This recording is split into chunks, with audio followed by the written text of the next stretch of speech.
Sebelum kita lanjut ke berita terlengkapnya, alangkah mulianya bagi kalian untuk tekan tombol like, dan yang belum subscribe, tolong subscribe channel ini. Timnas Indonesia U23 resmi tiba di Thailand hari ini. Begini kondisi terbaru skuad.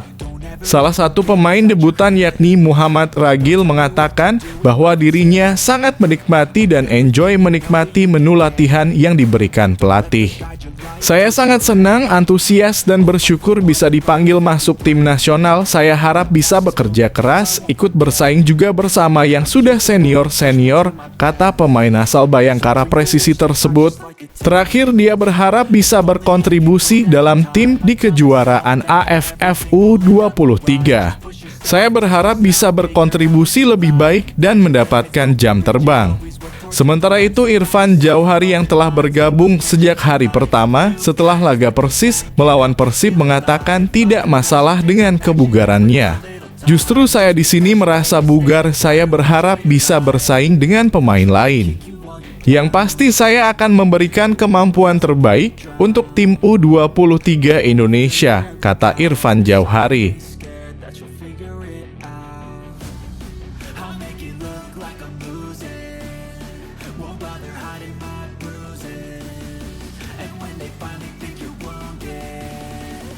Kabar gembira, aktor juara SEA Games sembuh dari cedera dan dibawa timnas U23 ke Thailand. Bek PSIS Semarang Alveandra Dewangga dipastikan tetap menjadi bagian skuad timnas U23 Indonesia untuk Piala AFF U23 2023 meski sebelumnya dikabarkan cedera. Konfirmasi nasib Dewangga pada akhirnya terungkap pada Minggu kemarin.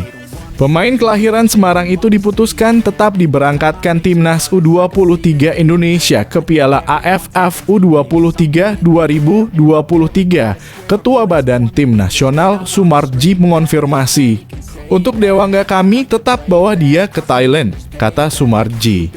Hasil observasi tim medis kami, Dewangga bisa sembuh dalam 3 hari ke depan. Dewangga hanya cedera ringan dan saat ini sedang terapi, tambahnya. Di sisi lain, kami sudah putuskan bahwa Rizky Ridho dan Zaki Ashraf tidak dibawa ke Piala AFF U23 2023, ucap asisten pelatih timnas U23 Indonesia Nova Arianto. Kami membawa 23 pemain ke Thailand. Sekarang kami tinggal menunggu bekam saja setelah membela Persib tadi sore. Besok pagi rencananya kami berangkat ke Thailand, tambahnya.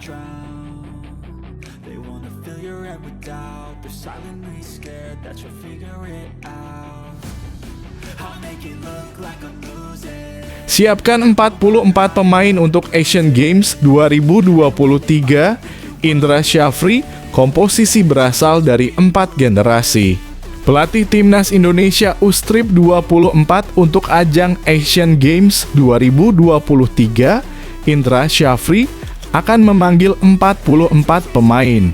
Indra Syafri menyebutkan 44 pemain untuk Asian Games 2023 ini akan berasal dari 4 generasi yang berbeda. Nantinya dari 44 pemain itu yang dibawa ke Asian Games 2023 hanya 22 pemain sesuai regulasi. Kami akan memanggil pemain dari SEA Games 2023 karena bisa bermain di Asian Games 2023 dapat tiket dari medali emas. Jadi, saya memberikan penghargaan kepada 20 pemain yang mendapatkan emas, ujar Indra Syafri. Selain itu, Indra Syafri juga akan memanggil beberapa pemain kelahiran 1999 yang melaju ke babak 8 besar Piala Asia U190 2018.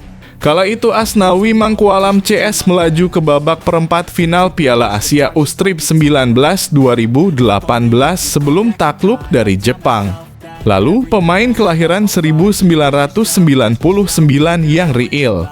Pemain dari era Asnawi CS yang melaju ke babak 8 besar Piala Asia U-Strip 19 2018 saat kalah dari Jepang. Selain itu, Indra Syafri juga akan memanggil beberapa pemain alumni Timnas Indonesia U-Strip 20 yang disiapkan untuk Piala Dunia U20 2023. Juga akan ada 3 pemain senior yang turut dibawa ke Asian Games 2023. Terus saya juga akan mendaftarkan pemain U-Strip 20, mungkin jumlahnya 6-7 orang. Saya juga akan daftarkan 3 pemain senior, tutupnya.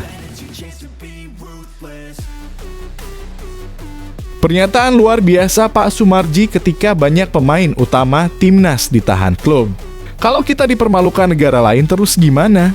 Pemanggilan pemain timnas U23 Indonesia untuk Piala AFF U23 2023 meruncingkan konflik PSSI dan klub, padahal ajang ini tidak ditarget apapun.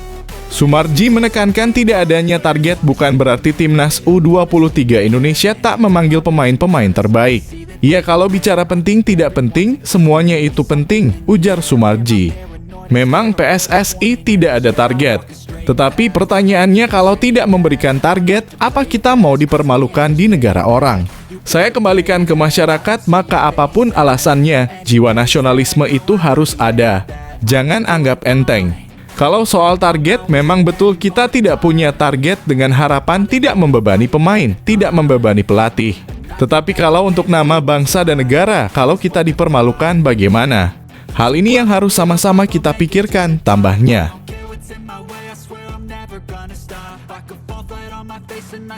Persija kalah dari Madura United tadi malam. Rizky Ridho tampak gak fokus di laga ini. Apakah kepikiran timnas Indonesia? Skenario Thomas Doll menahan Rizky Ridho dari timnas Indonesia U23 berantakan. Persija Jakarta malah digebuk Madura United 2 gol tanpa balas dalam lanjutan pekan ke-8 Liga 1. Madura United berhasil membobol 2 gol ke gawang Persija melalui Brandao Goncalves Junior pada menit ke-38 dan menit ke-48. Gol pertama Brandao justru terjadi karena kecolongan barisan pertahanan Persija yang diperkuat Rizky Ridho DKK. Brandao terlihat lepas dari jebakan offside.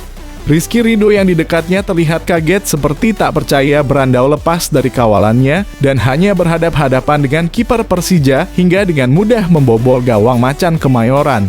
Pada babak kedua, Brandao kembali membobol gawang Persija yang dikawal Cahya Supriyadi.